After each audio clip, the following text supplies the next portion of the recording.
bana Scandinavie tozala ya kosepela, bana ya Suède tozala ya kosepela, bana Stockholm tozala ya kosepela, Europe mobimba monde entier bozala ya kosepela, na yebi que internet ezomaka partout. 3 fois W.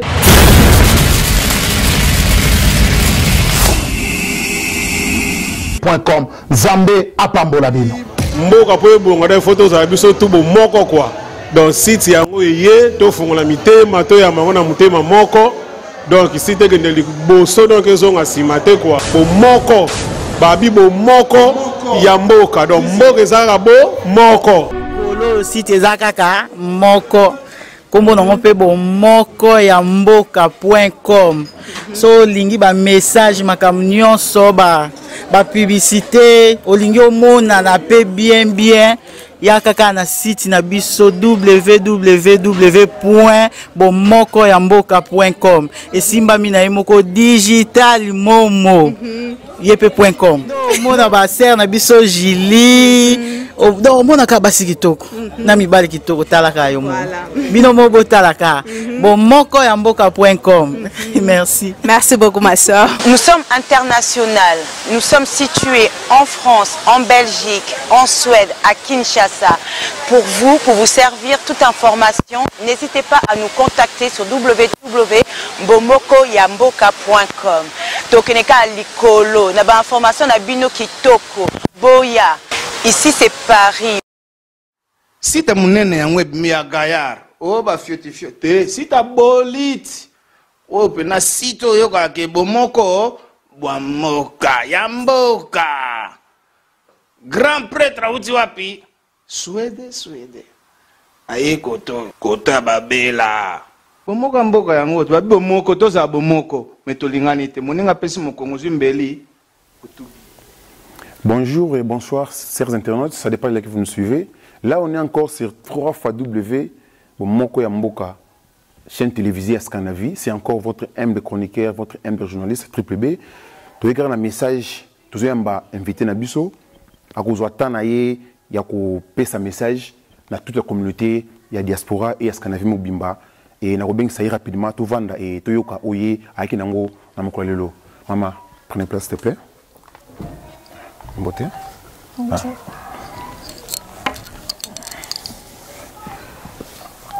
Otoyoki obengi biso ozali site moko ya mboka et oza na message oyo koki ko lancer la communauté mobimba en Scandinavie et mama kombo nani? Kombo nanga Misa Landström Mupondo. OK mama Misa Landström Mupondo et message nous anini vraiment na communauté mobimba ya diaspora en Scandinavie na mokolo lelo et na ndenge okuta biso nesiko mosala. Message nanga naza mama naza na toza na association na biso ONG Kombo Elikia na biso na Suède. Ça fait 3 ans ou 3e année awa. ONG na biso eza ONG moko bato baza ebele te na je pense que eza kuto eyebani plus na Congo que na Suède côté tozovanda po ba action na biso tosalaka mingi na Congo. ONG na biso Elikia. Pourquoi Elikia? D'abord Elikia eza une petite fille congolaise suédoise, une petite fille à 5 ans, à Botami en Suède, na handicap. Yango, au fait, yango nde bandelito salaki ONG wana. Po to mona ki to kende ke vacances na Congo, to moni ndenge bana ya ba handicapé na Congo bazo souffrir. Et que ndenge baza délaissé yango idée yaki po to sala ONG Elikia na biso. Mwana komona Elikia mwana moka Congo moko to memela ki kiti alobi o eza Elikia na biso. Yango kombo na tozo ki to tie Elikia na biso. OK mama Lisa na sir balandi mama Lisa batu balandio et message na yo Eleki et soutien à ONG na bino eza wapi? Est-ce que vous êtes soutenu par les Suédois ou vous êtes soutenu na batu bazana Kinshasa? ONG na biso eza au fait eza tokolo bateke tozana mutu moko azo soutenir biso. ONG eza que biso moko nga moko na famille na nga na baninga proche to organizaka ba gala t'organisaka ba fête ba différents ba fête au toté karabilo ko biso congolais toujours la s'appelle culture na biso ba congolais so toté ki biloko na toté ki biloko kolia bambongo na tozwaka yango nde tosalaka que totindi conteneur na Congo na ba chaise roulante na ba biloko pona ko aider handicapé so to komi na Congo pe nde toke pona Congo eza na territoire Congo mobimba eza na 10 millions d'handicapés na Congo. Et tous amis na contact na orphelinat moko ya ba italien au départ na habité so batumso ya bi orphelinat mama Coco. Na Mongafula. Kuna bazana bana 750 enfants. Et sur les 750 enfants bazana 100 enfants au bazar on a différents handicaps. Et baza tokende kuna en 2010 bazaki na chaise roulante moko et bana bazaki 50 où il fallait bazwa ba chaise bavana na ba chaise roulante en tant que mère nabi que awaneti na Suède bana ndeng basal sarabana eli ki ananga ya tamboli na 3 ans et que eza ba aide ya ba machine ba chaise ya ba machine oza bazako pesa ende salisa ki epé pour et sungaki. Donc, nous avons vu que c'est très important qu'on ait un matériel. Yangwana, tokendeki kuna en janvier 2011, na orphelinat et en novembre 2011, c'était là qui bango conteneur, na ba chaise roulante. Et les lots, ce qu'on a orphelinat, bana tous les 50 enfants, où on a besoin de chaise roulante, les lots, bana na sete, bango nous besoin de ba chaise na bango. Donc ezaka na kin ki chasa te tozo sala to sali pe ba na bandundu to pesa ka ba chaise ezala mikolo ezala bana mikie mais but na biso ba objectif na biso elike na biso eza ko soutenir les enfants handicapés ko pesa bango dignité pour na mboka na biso bana na bazana dignité te ezana ba les enfants sorciers banini comme que moi na soke a eu crise d'épilepsie ba le beza kindoki vraiment donc liki na biso eza pour na ko éduquer pe ba parents que quoi pour na ba accepter bana na bango moi na botam na handicap mais aza na droit net tout enfant. Chaque enfant a le droit de vivre, chaque enfant a le droit d'être aimé, chaque enfant a le droit d'être accepté. Donc ONG na biso eza pona ko aider ba parents wana pe na Congo pona ba sunga bana na bango. Donc l'objectif na biso et puis ko tia bana na ba école. Po eza ba école mingi eza tena o eza na bana handicapé ya ba sourd eza ya ba aveugle eza mais ba handicapé physique ou mental eza penza tena Congo. Donc ONG na biso eza que ko bimisa tana ba konza mboka ko matsa bayeba que bana bazo vivre et que baza être humain sozate que ba boaka bango tonini ko aider ba parents yango nde ONG na biso makambo sala. OK, maman Miza na sir balandinyo so balandio na mutuna ningo limboli biso et est-ce que bozo so ba difficulté te ya ko sangisa ba moyen awa sur place na Suède biloko bosa libanda wana bosala ngondenge bosala ngo bozora local ou bien bosala ga libanda boye bo exposer biloko libanda et batu baye ko somba biloko c'est bozora ma facilité ya ko sala makamona awa sur place na Suède awa.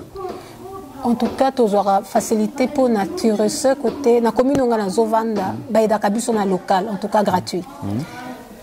Aussi to sali ba gala minene awa to bengisi ba musicien international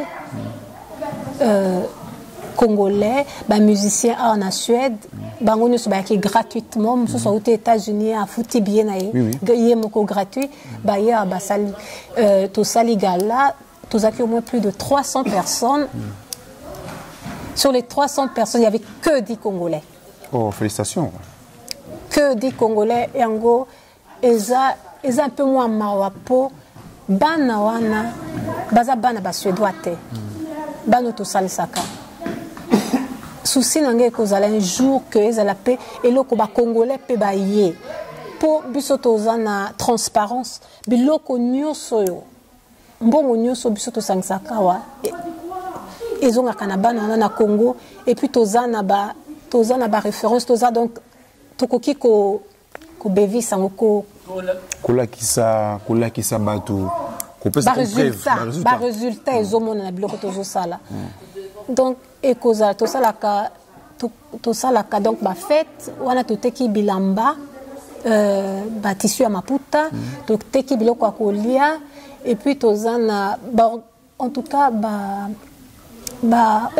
ONG mosusu na Congo kuna eza kaka ba handicapé baza très organisé siko po biso to ete bango tosala nde nini batongaka biloko batongaka bapoupée banini biloko purement africain ngata nakendeki kuna na Congo nazwi biloko wana na ye nango awa nateki yango ezo atire siko mindele bamona biloko zoto na mboka na biso et puis mbongo wana nazongiseli bango pourquoi po bango pe bakoka kolesa bana na bango pe bakoka kozala na musala donc tozopesa bango musala eliki na biso ezokaka kopesa ba chaise roulante tozotonga école na septembre bana bako banda école tozotonga siko eza que école ezosila tozwi chance que ba volontaire ba jeune étudiant ya école royale de la Suède il y a l'ingénieur bazokende na Congo pona ko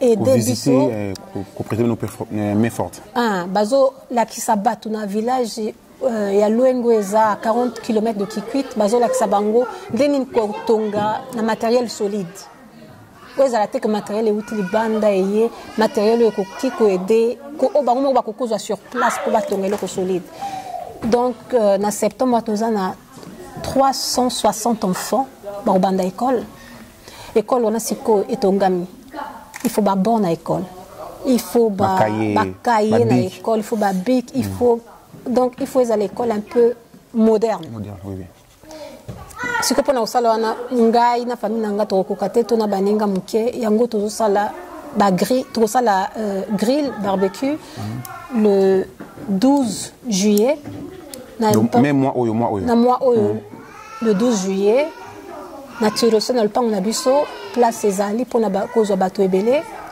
yango na sengi soki communauté congolaise bakoki koya kopesa maboko ko soutenir kosunga koya kosomba biloko pona biloko wana ezokene pona mboka biso nyonso tokokoza ba politicien te mais biso nyonso tokoki ko salela mboka na biso d'une manière ou d'une autre yango neti bomoko ya mboka ezosangisa biso pourquoi biso pe to salisa kuna pe na Congo yango wana nde vraiment soki grill wana eza na 13h 13h ti ernini en tout cas eza na 13h ti totalaka heure ekosila esili mais banda 13h ok merci mingi mama Miza naza sir batu nyonso balandi message oyo po ezali bomoko ya mboka tosangisaka makambo nyonso oyo ezo concerné mboka pona message eleka naza sir neti pe oleki mbali boso moko ya mboka tokotika ko prêter yo mais forte na biso te tokolandela yo et tokozala pe wana les 12 wana toya pe na mwa contribution na biso po tosunga bana oyo bazana mboka na kisasa et message no suka ezani na toute la communauté congolaise en Stockholm pona ONG na yo elikia oya sitio awa message nini ko pesa bango pe ba kolanda yo na sitio mboka message no ezani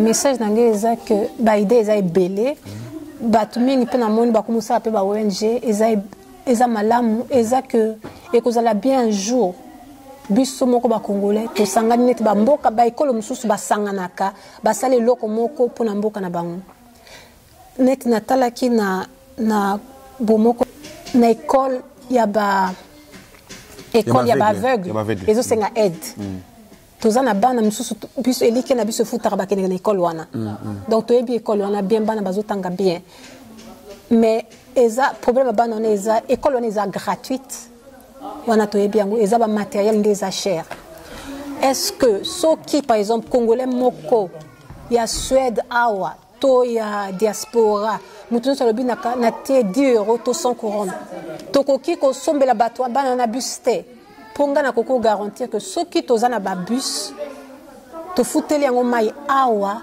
na Congo to elike na biso toza na exonération to koko tsango sans kofuta douane. Vraiment. Donc ceux qui ont battu ya bonne volonté balingi kosalisa biso pe to kosunga to sangisi biso nyonso mbongo to zui to sombi ata 2 bus na bus moko to zui ango to tindeli bana wana ba komi soki diaspora ou bien Suède eza esengote po bana wana ke ba kende école po biso moto to vana ba pomboka po to tobi que école eza à venir nga nazo tangisa na école ya bana aveugle ya bana handicapé awa na Suède mais eza na bana msusu a bouger que kutu te mais aza na droit ko kene école vraiment. donc ceux qui te sungi bana na Congo ko za la paix bien.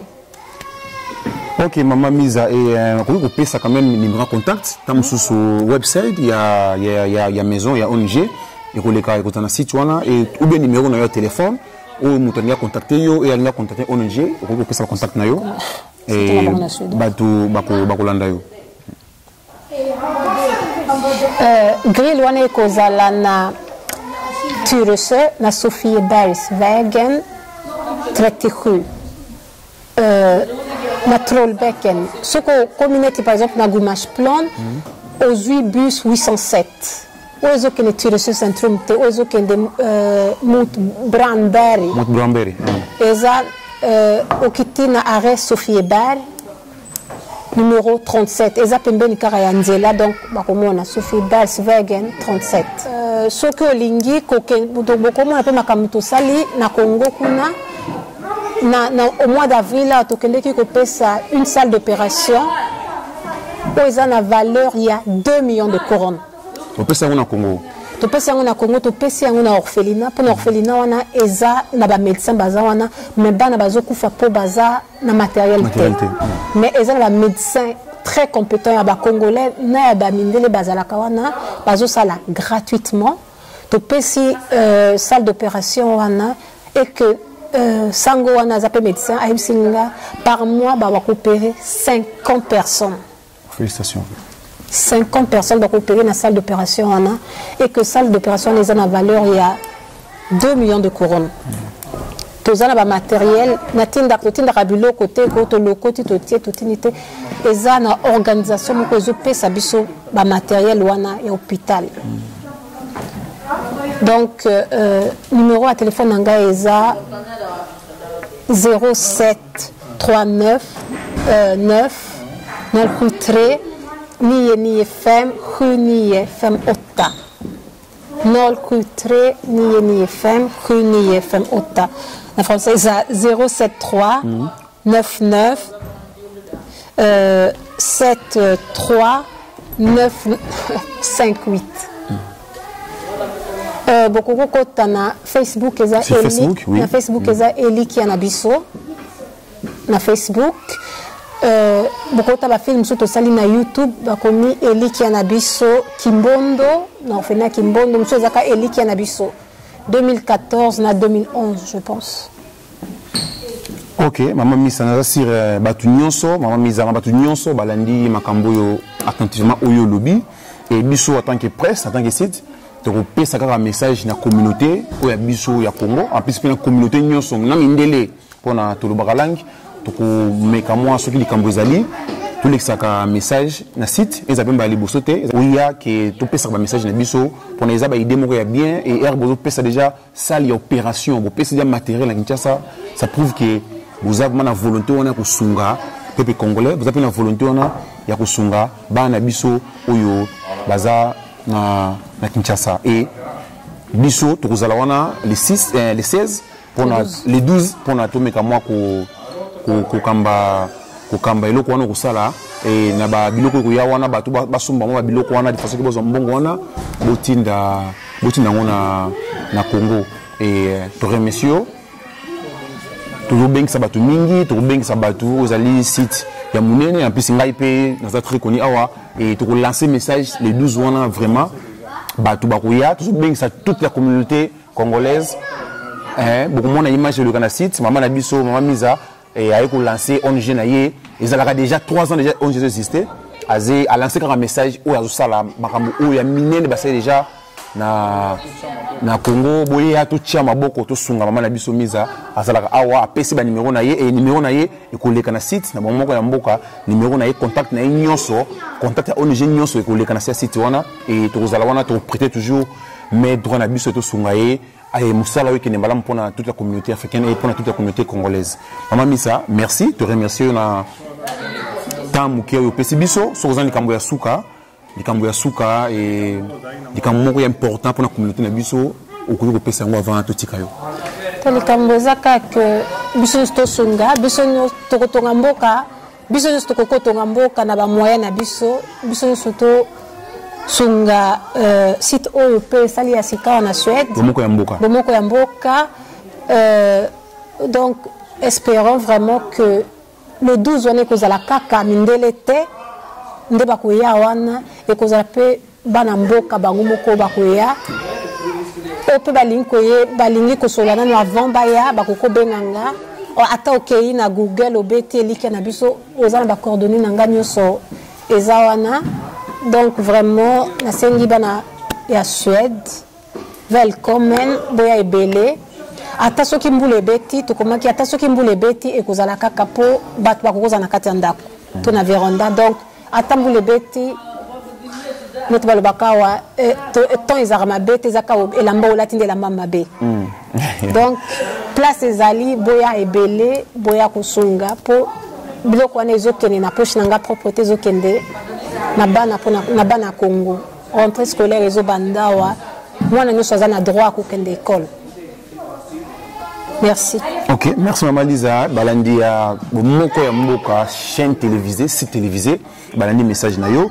Biso to kozala wana, to koya ko prêter yo main forte na biso. Site équipe moko mboka kozala wana pona eza message de sunga bana, les enfants malades, les enfants handicapés, nous sera là pour te tosunga na musala oyo ya malamu osali pour le moment. Et maman merci, nzela malamu et biso to kosunga yo et musala kene malamu. Ok, merci. Merci.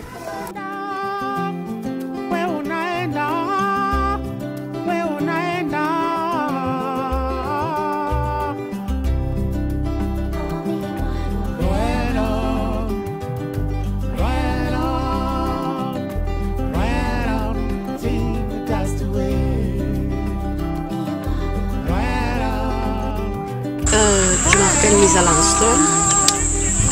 Je suis au centre pédiatrique de Kimbondo avec une petite fille qui s'appelle Mboka po bongo da photo za biso tout moko quoi. Donc site yango yé to fongola mitema to ya mangona mutema moko.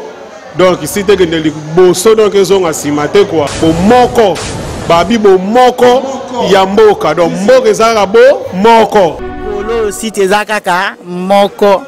Kombo nango pe bomoko ya mboka.com.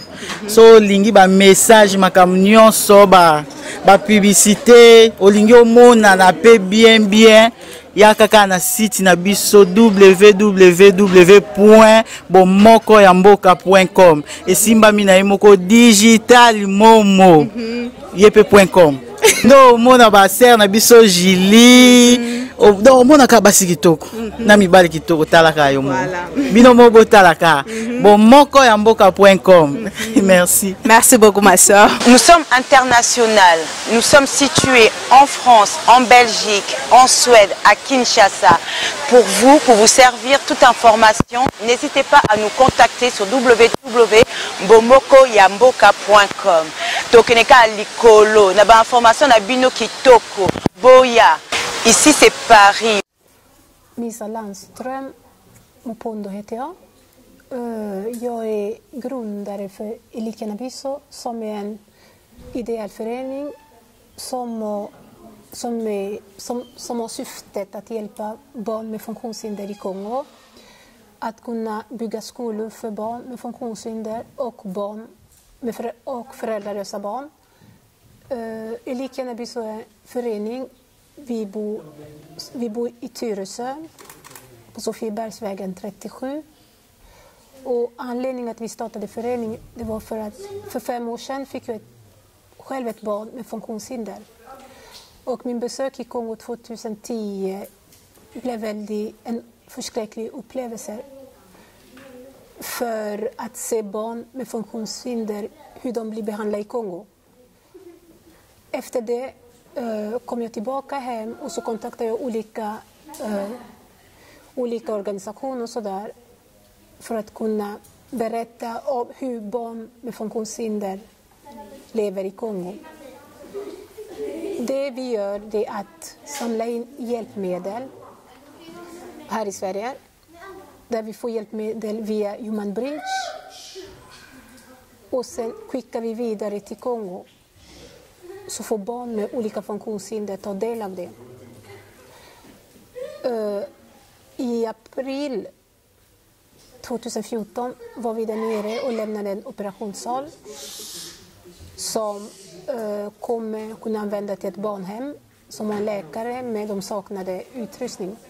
Och där kommer de att använda det operationssal, och det operationssalen enligt läkare, de kommer kunna operera människor 50 stycken i månad.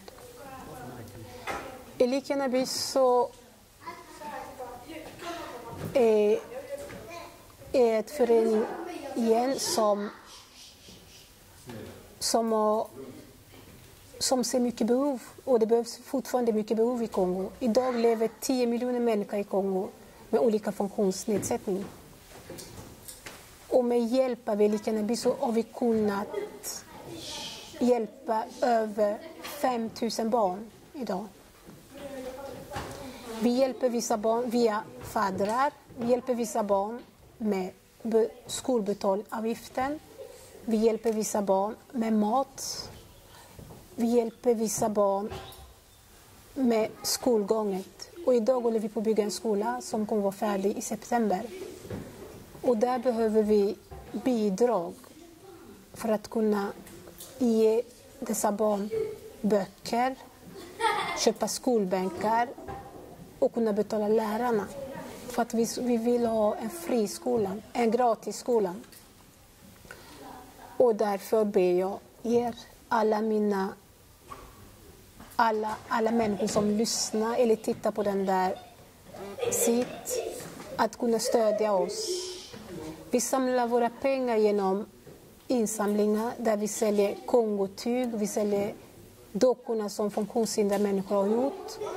Vi har olika fester där vi säljer kongolesisk mat, och där samlar vi de pengarna och sen skickar vi vidare till Kongo för att kunna hjälpa barn. Därför den 12 juli har vi en grillfest, loppis kan man säga också, som har syftat att samla in medel för att kunna köpa skolbänkar och skolmaterial. Därför välkomnar jag er, erbjuder jag alla som vill kan komma och stödja oss, och komma den 12 juli klockan 13 på Sofiebergsvägen 37 i Tyresö. Ni är hjärtligt välkomna, för att en kan inte göra allt, men alla kan hjälpa. Därför ber jag alla som vill och som kan. Ni kan gå in på våra Facebook-sida Likenäby, och vi har också filmer på YouTube där det står Likenäby 2011 och Likenäby 2014. Där kan ni se vad vi gör, vad vår idealförening gör. Likenäby är 3 år gammal nu kan man säga, men vi har redan kunnat hjälpa över 5 000 barn i Kongo. Tack för mig. Hoppas vi ses den 12 klockan 1 i Tyresö. Tack.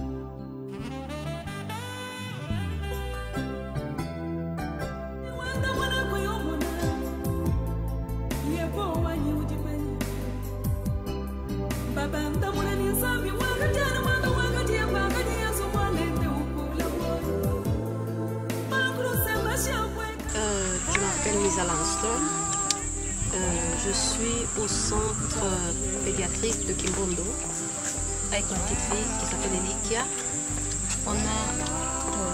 Nous venons de la Suède, on a été bénis, on habite en Suède. Il y a ma petite fille qui a tout ce qu'elle a besoin. L'État suédois l'aide.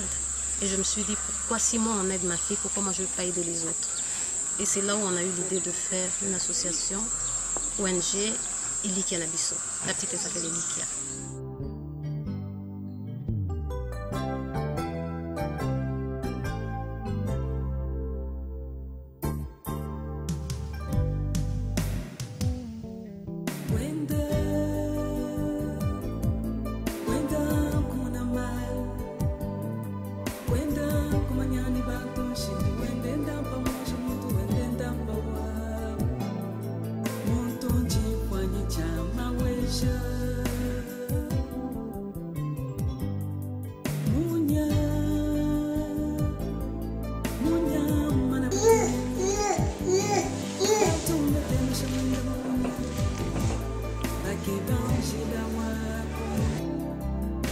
Här är en liten tjej med någon handikapp också, någon neurologiska problem. En liten tjej.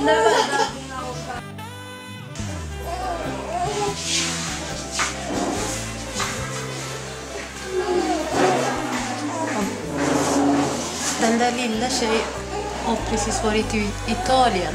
De opererade henne i Italien där.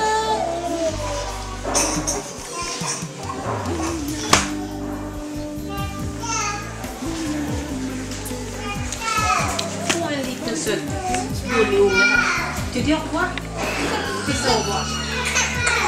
Dis au revoir. Dis amor. Bravo. Dis bravo. Ça la bravo. Bravo.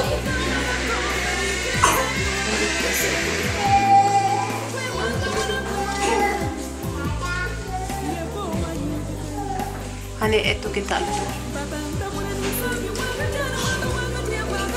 Jules är här.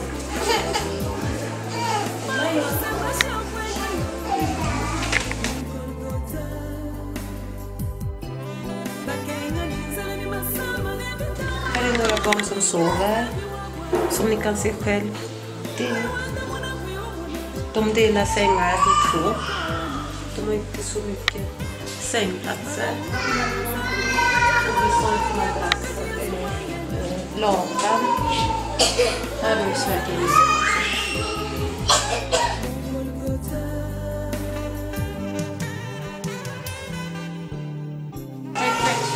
Här tvättar man barnkläderna. De har 2 maskiner, de är 700 barn. De ser själv, de försöker göra sitt bästa i alla fall. De tvättar de kläderna.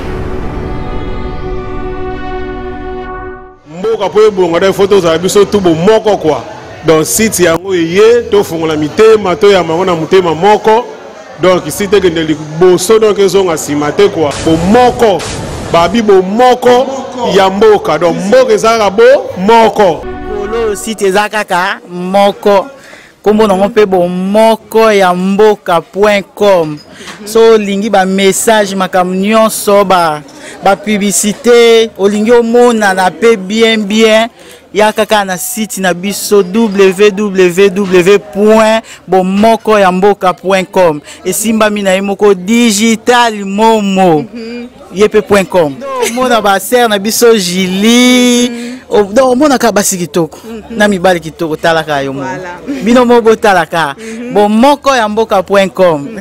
Merci beaucoup ma soeur. Nous sommes internationales. Nous sommes situés en France, en Belgique, en Suède, à Kinshasa. Pour vous servir toute information, n'hésitez pas à nous contacter sur www.bomokoyamboka.com. Tokeneka likolo, na ba information na bino kitoko. Boya. Ici c'est Paris. Si tu as un web mi à Gaillard, oh bah fiote. Si tu as bolit, oh pena sito yo ka ke bomoko bwamoka ya mboka. Grand prêtre auti wapi? Swede. Aye kota babela. Bomoka mboka yango babi bomoko toza bomoko metolingani te. Moninga pesi mokongo zimbeli kutubi.